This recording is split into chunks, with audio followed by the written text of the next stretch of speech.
குடியரசு தின தொடர் விடுமுறையை முன்னிட்டு சென்னை உள்ளிட்ட முக்கிய நகரங்களில் இருந்து இன்று சிறப்பு பேருந்துகள் இயக்கப்பட உள்ளன. நாட்டின் 77வது குடியரசு தினம் வரும் திங்கட்கிழமை கொண்டாடப்பட உள்ளது. அதற்கு முன்பாக வார இறுதி நாட்களையும் சேர்த்து 3 நாட்கள் தொடர் விடுமுறை வருகிறது. இதை முன்னிட்டு சென்னை உள்ளிட்ட நகரங்களில் வசிக்கும் மக்கள் சொந்த ஊர்களுக்கு செல்ல வசதியாக அரசு போக்குவரத்து கழகம் சார்பில் சிறப்பு பேருந்துகள் அறிவிக்கப்பட்டுள்ளன. அதன்படி கிளாம்பாக்கத்திலிருந்து திருவண்ணாமலை, திருச்சி, கும்பகோணம், மதுரை, நெல்லை, நாகர்கோவில், கன்னியாகுமரி, தூத்துக்குடி, கோவை, சேலம், ஈரோடு, திருப்பூர் ஆகிய இடங்களுக்கு இன்று 550 பேருந்துகளும் நாளை 405 பேருந்துகளும் இயக்கப்பட உள்ளன. கோயம்பேட்டிலிருந்து திருவண்ணாமலை, நாகை, வேளாங்கண்ணி, ஓசூர், பெங்களூர் ஆகிய இடங்களுக்கு இன்று 100 பேருந்துகளும் நாளை 90 பேருந்துகளும் இயக்கப்படுகின்றன. மாதவரத்திலிருந்து இன்றும் நாளையும் 24 சிறப்பு பேருந்துகள் இயக்கப்பட உள்ளன. இதேபோன்று பெங்களூரு, திருப்பூர், ஈரோடு மற்றும் கோவை ஆகிய நகரங்களில் இருந்து பல்வேறு இடங்களுக்கும் 200 சிறப்பு பேருந்துகள் இயக்கப்பட உள்ளன. வரும் திங்கட்கிழமை அன்று பல்வேறு ஊர்களில் இருந்து சென்னைக்கு 800 சிறப்பு பேருந்துகளும், திருப்பூர், பெங்களூரு மற்றும் கோவை ஆகிய இடங்களுக்கு 250 சிறப்பு பேருந்துகளும் இயக்கப்பட உள்ளன. எனவே தொலைதூர பயணம் மேற்கொள்ள இருக்கும் பயணிகள் கூட்ட நெரிசலை தவிர்க்கும் பொருட்டு தங்களது பயணத்திற்கு முன்பதிவு செய்து பயணிக்கும்படி போக்குவரத்து கழகம் அறிவுறுத்தியுள்ளது. அடுத்த ஆண்டு நடத்தப்பட உள்ள மக்கள் தொகை கணக்கெடுப்பின் போது பொதுமக்களிடம் 33 வகையான கேள்விகள் கேட்கப்பட இருப்பதாக அறிவிப்பு வெளியாகியுள்ளது. 2011க்கு பிறகு மக்கள் தொகை கணக்கெடுப்பு பணி 2 கட்டங்களாக நடத்தப்பட உள்ளன. முதல் கட்டம் அடுத்த ஆண்டு ஏப்ரல் 1ஆம் தேதி தொடங்கி செப்டம்பர் 30ஆம் தேதி வரை நடைபெறும்.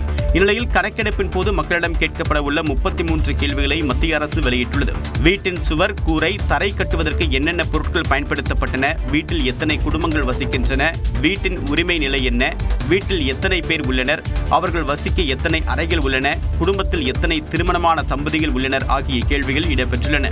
குடிநீரை பொறுத்தவரை போர்வெல், கிணறு அல்லது பிற ஆதாரங்கள் மூலமாக வழங்கப்படுகிறதா, மின்சாரத்தின் வகை, கழிவறை உள்ளதா, குளியலறை உள்ளதா, சமையலுக்கு பயன்படுத்தப்படக்கூடிய முக்கிய எரிபொருள் எது போன்ற கேள்விகள் உள்ளன. வீட்டில் ரேடியோ அல்லது தொலைக்காட்சி உள்ளதா, இன்டர்நெட் இணைப்பு உள்ளதா மற்றும் மடிக்கணினிகள், கணினிகள் எண்ணிக்கையும் கேட்கப்படும். வீட்டில் உள்ள லேண்ட்லைன் தொலைபேசிகள், மொபைல் போன்கள் மற்றும் ஸ்மார்ட் போன்கள் பற்றிய தரவுகளும் சேகரிக்கப்படும் என்று தெரிவிக்கப்பட்டுள்ளது. சென்னையில் இன்று அதிகாலை மழை தூறிய நிலையில் தமிழ்நாட்டில் மீண்டும் கனமழை எச்சரிக்கை விடுக்கப்பட்டுள்ளது. வரும் 25ஆம் தேதி தமிழ்நாட்டில் 4 மாவட்டங்களில் கனமழைக்கு வாய்ப்பிருப்பதாக சென்னை வானிலை ஆய்வு மையம் தெரிவித்துள்ளது. இதுகுறித்து வெளியிடப்பட்டுள்ள அறிவிப்பில் வெள்ளி மற்றும் சனிக்கிழமைகளில் கடலோர தமிழ்நாட்டின் ஒரு சில இடங்கள், புதுச்சேரி மற்றும் காரைக்கால் பகுதிகளில் மிதமான மழைக்கு வாய்ப்பிருப்பதாக தெரிவிக்கப்பட்டுள்ளது. 25ஆம் தேதி திருச்சி, பெரம்பலூர், கள்ளக்குறிச்சி மற்றும் திருவண்ணாமலை மாவட்டங்களின் ஒரு சில இடங்களில் கனமழை பெய்யக்கூடும் என்று வானிலை ஆய்வு மையம் தெரிவித்துள்ளது. 28ஆம் தேதி வரை தமிழ்நாடு, புதுச்சேரி மற்றும் காரைக்கால் பகுதிகளில் வறண்ட வானிலை நிலவக்கூடும் என்றும் கணிக்கப்பட்டுள்ளது. வெள்ளிக்கிழமையன்று குறைந்தபட்ச வெப்பநிலை இயல்பை விட குறைவாக இருக்கக்கூடும் என்றும் வானிலை மையம் தெரிவித்துள்ளது. சென்னையில் வானம் ஓரளவு மேகமூட்டத்துடன் காணப்படும் என்றும் ஒரு சில பகுதிகளில் லேசான மழைக்கு வாய்ப்புள்ளது என்றும் வானிலை மையம் அறிவித்துள்ளது. பிரதமர் மோடி தலைமையில் நடைபெறும் என்டிஏ பொதுக்கூட்டத்திற்கான ஏற்பாடுகள் விறுவிறுப்பாக நடைபெற்று வருகின்றன. தமிழ்நாடு சட்டப்பேரவைத் தேர்தலையொட்டி செங்கல்பட்டு மாவட்டம் மதுராந்தகத்தில் பிரதமர் மோடி தலைமையில் வெள்ளியன்று பொதுக்கூட்டம் நடைபெற உள்ளது. மாலை 3 மணிக்கு நடைபெறும் பொதுக்கூட்டத்தில் பிரதமர் மோடியுடன் தேசிய ஜனநாயக கூட்டணி கட்சித் தலைவர்கள் பங்கேற்கின்றனர். இந்நிலையில் மேடையில் வைக்கப்பட்ட பேனரில் மாம்பழம் சின்னம் இடம்பெற்றிருப்பதும், தலைவர்களின் படங்கள் வரிசையில் பிரேமலதா, ஓபிஎஸ் படங்கள் இடம்பெறாததும் கவனம் பெற்றுள்ளது. இந்நிலையில் மாநாட்டிற்காக 1,20,000க்கும் மேற்பட்ட நாற்காலிகள் போடப்பட உள்ளன. பாதுகாப்பு ஏற்பாடுகள் வடக்கு மண்டல ஐஜி அஸ்ராக்கர் தலைமையில் மேற்கொள்ளப்பட்டு வருகின்றன. 7 அடுக்கு பாதுகாப்புடன் 3,500க்கும் மேற்பட்ட காவலர்கள் பணியில் ஈடுபடுத்தப்பட உள்ளனர். பாதுகாப்பு ஒத்திகையும் நடைபெற்றது. இதனிடையே பிரதமரின் வருகையை முன்னிட்டு சென்னை திருச்சி தேசிய நெடுஞ்சாலையில் போக்குவரத்து மாற்றம் செய்யப்பட்டுள்ளது. சென்னையிலிருந்து திண்டிவனம் நோக்கி செல்லும் வாகனங்கள் வண்டலூர், கேளம்பாக்கம், மாமல்லபுரம், மரக்காணம் வழியாக ஜிஎஸ்டி சாலையை அடையலாம் என்றும், திருச்சியிலிருந்து சென்னை செல்லும் வாகனங்கள் உளுந்தூர்பேட்டை, மடப்பட்டு வழியாக வந்தவாசி, காஞ்சிபுரம், கீழம்பி, புறவடி சாலை வழியாக பயணிக்கலாம் என்றும் தெரிவிக்கப்பட்டுள்ளது.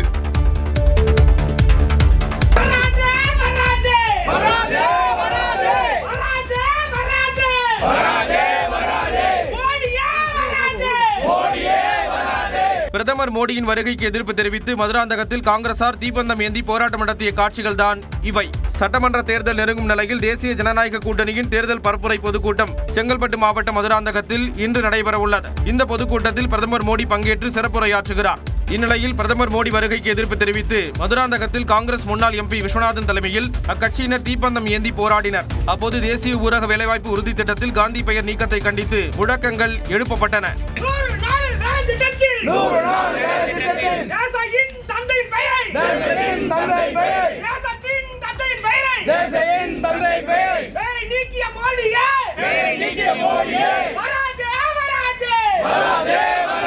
தொடர்ந்து தீப்பந்தம் ஏந்தி போராடிய காங்கிரசாரை காவல்துறையினர் கைது செய்தனர். இதற்கிடையே பிரதமர் மோடி வருகைக்கு எதிர்ப்பு தெரிவிக்கும் விதமாக இன்று கருப்பு கொடி போராட்டம் நடத்தப்படும் என்று காங்கிரஸ் அறிவித்துள்ளது. இதனால் முன்னெச்சரிக்கை நடவடிக்கையாக தமிழக காங்கிரஸ் எஸ்சி துறை துணைத் தலைவர் ரஞ்சன்குமார், திரவியம், டெல்லி பாபு உள்ளிட்ட நிர்வாகிகள் வீட்டு காவலில் வைக்கப்பட்டுள்ளனர். கறிக்கோழி பண்ணை விவசாயிகளின் பிரச்சினை தொடர்பான கவன ஈர்ப்பு தீர்மானத்தை விவாதத்திற்கு ஏற்கவில்லை என கூறி பேரவையிலிருந்து அதிமுக உறுப்பினர்கள் வெளிநடப்பு செய்தனர். சட்டப்பேரவையில் நேரமில்லா நேரத்தில் தன்னை பேச அனுமதிக்க வேண்டும் என்று எதிர்க்கட்சித் தலைவர் எடப்பாடி பழனிசாமி கோரிக்கை விடுத்தார். குறிப்பாக கறிக்கோழி விவசாயிகளின் பிரச்சினை தொடர்பான கவன ஈர்ப்பு தீர்மானம் கொடுத்திருப்பதாகவும் அது குறித்து விவாதிக்க வேண்டும் என்றும் வலியுறுத்தினார். ஆனால் உடனடியாக விவாதத்திற்கு ஏற்க சபாநாயகர் அப்பாவு மறுத்த நிலையில் பதில் தயாரித்துவிட்டு ஏற்றுக்கொள்வதுதான் சரியாக இருக்கும் என முதலமைச்சர் கூறினார். பதில் தயாரித்து சம்பந்தப்பட்ட அமைச்சர்கள் பதிலோடு வரக்கூடிய நேரத்தில் அப்பொழுது பிரச்சனை எழுப்பினால் பதில் சொல்வதற்கு வாய்ப்பாக இருக்கும். இதனை ஏற்க மறுத்த அதிமுகவினர் சட்டப்பேரவையில் இருந்து வெளிநடப்பு செய்ததோடு திமுக அரசுக்கு எதிராக முழக்கங்களையும் எழுப்பினர்.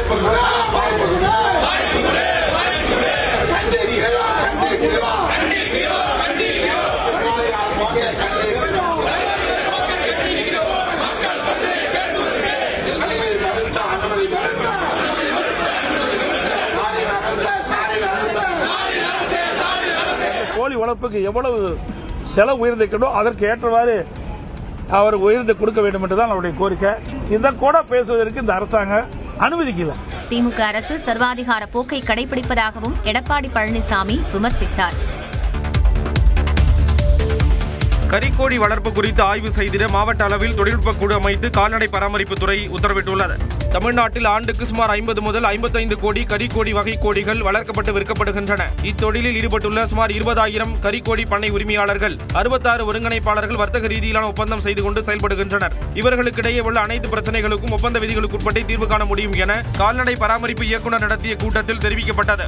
இருப்பினும் கறிக்கோழி வளர்ப்பு பண்ணை உரிமையாளர்களின் கோரிக்கை குறித்து ஆய்வு செய்து தீர்வு காணும் வகையில் தமிழ்நாடு கால்நடை மருத்துவ அறிவியல் பல்கலைக்கழக பேராசிரியர், கால்நடை பராமரிப்புத்துறை மண்டல இணை இயக்குநர், கால்நடை நோய் நுண்ணறிவு பிரிவு உதவி இயக்குநர், வேளாண்மை துறை அலுவலர் உள்ளிட்ட மாவட்ட அளவிலான தொழில்நுட்ப குழு அமைக்கப்பட்டுள்ளது. இக்குழு கோழிப்பண்ணை உரிமையாளர்கள் மற்றும் தொழிலில் ஈடுபட்டுள்ளவர்களிடம் ஆலோசித்து தரம் மற்றும் செலவு, உற்பத்தி, வளர்ப்பு, நோய் பரவல் உள்ளிட்டவற்றை ஆய்வு செய்து அந்தந்த மாவட்ட ஆட்சியரிடம் கலந்து ஆலோசித்து உரிய தீர்வு காண அறிவுறுத்தப்பட்டுள்ளது என்று கால்நடை பராமரிப்புத்துறை தெரிவித்துள்ளது.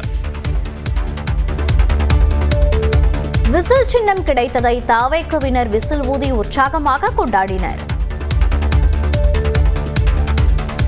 தமிழ்நாடு சட்டப்பேரவை தேர்தல் நெருங்கும் சூழலில் விஜயின் தமிழக வெற்றிக் கழகத்திற்கு விசில் சின்னம் ஒதுக்கப்பட்டுள்ளது. விஜயின் தமிழக வெற்றிக் கழகம் முதல் முறையாக தேர்தலை எதிர்கொள்கிறது.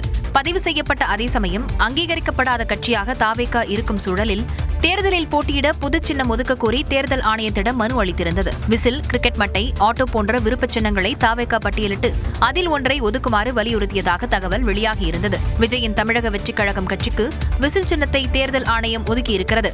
இதனையொட்டி சென்னை பனையூரில் உள்ள அலுவலகத்தில் தாவேகா நிர்வாகிகள் இனிப்புகள் வழங்கி கொண்டாடினர். விஜய் தேர்ந்தெடுத்த சின்னமே கிடைத்திருப்பதாக தாவேகா இணை பொதுச் செயலாளர் நிர்மல்குமார் தெரிவித்தார். எங்களுடைய தலைவர் அவரால் தேர்ந்தெடுக்கப்பட்ட சின்னம். எங்களுடைய மொத்தம் 10 சின்னம் கொடுத்தோம். ப்ரையாரிட்டியில் எங்களுடைய தலைவர் கொடுத்த ப்ரையாரிட்டியில் முதல் சின்னமாக விசில் சின்னம் இருக்கு. கண்டிப்பாக எங்களுடைய தலைவரின் ஆசைப்படி தமிழக மக்களின் ஒட்டுமொத்த எதிர்பார்ப்பும் ஒட்டுமொத்த ஆசையும் எங்களுடைய தலைவர் என்று முதல்வராக வர வேண்டும். அதற்கு முதல் படியாக இந்த சின்னம் வழங்கப்பட்டுள்ளது. தாவேகா பொதுச் செயலாளர் ஆனந்த் கட்சியின் சின்னமான விசிலை பொதுமக்களுக்கு விநியோகம் செய்தார்.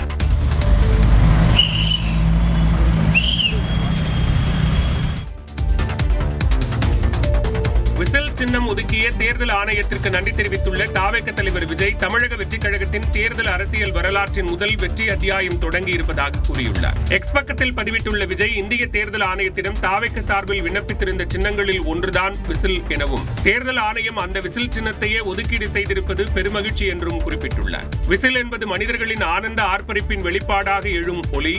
ஓய்வறியாமல் இலக்கை நோக்கி உழைப்பவர்கள் அவ்விலக்கை அடைந்ததும் குதூகலத்தில் எழுப்பும் பேரொலி என்றும் தெரிவித்துள்ளார். மக்களின் பாதுகாவலர்கள் கையில் இருக்கும் விசில் பாதுகாப்பின் அடையாளம் என்று குறிப்பிட்டுள்ள விஜய், குழந்தைகள் முதல் பெரியவர்கள் வரை அனைவரின் உள்ளங்களிலும் உதடுகளிலும் எழும் விசில் ஒலி நேர்மறை நிகழ்வின் குறியீடு என்று கூறியுள்ளார். தாவேக்கை ஈட்டப்போகும் வெற்றியை முன்கூட்டியே கணித்து கட்டியம் கூறும் வெகுஜன மக்களுக்கு நெருங்கிய சின்னமான விசிலை ஒதுக்கீடு செய்யப்பட்டுள்ளதே இயற்கையும் இறைவனும் நமக்கு அளித்திருக்கும் பரிசு என்று தெரிவித்துள்ளார். வரும் சட்டமன்ற பொதுத் தேர்தலில் மகத்தான வெற்றி பெறுவோம், விசில் போடுவோம் என்றும் விஜய் கூறியுள்ளார்.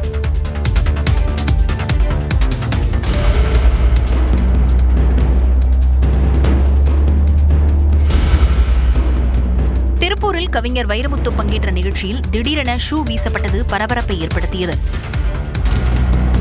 திருப்பூர் மாவட்ட ஆட்சியர் அலுவலகம் அருகே நடந்த தனியார் நிகழ்ச்சியில் பங்கேற்பதற்காக கவிஞர் வைரமுத்து சென்றிருந்தார். அவரை அங்கிருந்தவர்கள் வரவேற்றனர். அப்போது திடீரென தொலைவிலிருந்து ஷூக்கள் வீசப்பட்டு அது வைரமுத்து நின்றிருந்த இடத்திற்கு அருகே பறந்தது அதிர்ச்சியை ஏற்படுத்தியது.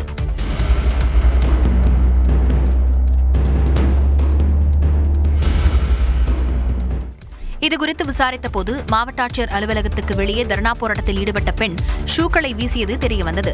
அவர் தொடர்ந்து பல்வேறு கோரிக்கைகளை வைத்து அவ்வப்போது தர்ணாவில் ஈடுபடுவார் என்றும் சற்று மனநலம் பாதிக்கப்பட்டவர் என்றும் கூறப்படுகிறது. அங்குள்ள சாலையில் அமர்ந்து அவர் தர்ணாவில் ஈடுபட்ட நிலையில் அவரை போக்குவரத்து காவலர்கள் அப்புறப்படுத்தினர்.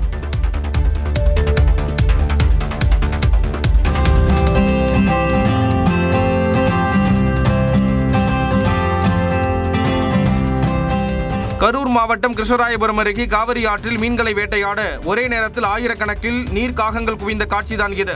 தமிழ்நாட்டின் கடற்கரை பகுதி மற்றும் மலையோரம் உள்ள நீர்த்தேக்க பகுதிகளில் உள்ள மரங்கள் அல்லது பாறைகளில் சிறிய மற்றும் பெரிய நீர்க்காகங்கள் வாழ்கின்றன. இந்த நீர்க்காகங்கள் மீன்களை வேட்டையாடுவதற்காக கூட்டம் கூட்டமாக செல்வது வழக்கம். இந்நிலையில் கரூர் மாவட்டம் ஆயனூர் முதல் லாலாப்பேட்டை வரை உள்ள காவிரி ஆற்று பகுதியில் உள்ள மீன்களை வேட்டையாடுவதற்காக ஒரே நேரத்தில் பல ஆயிரக்கணக்கான நீர்க்காகங்கள் வட்டமிட்டு பறந்தன.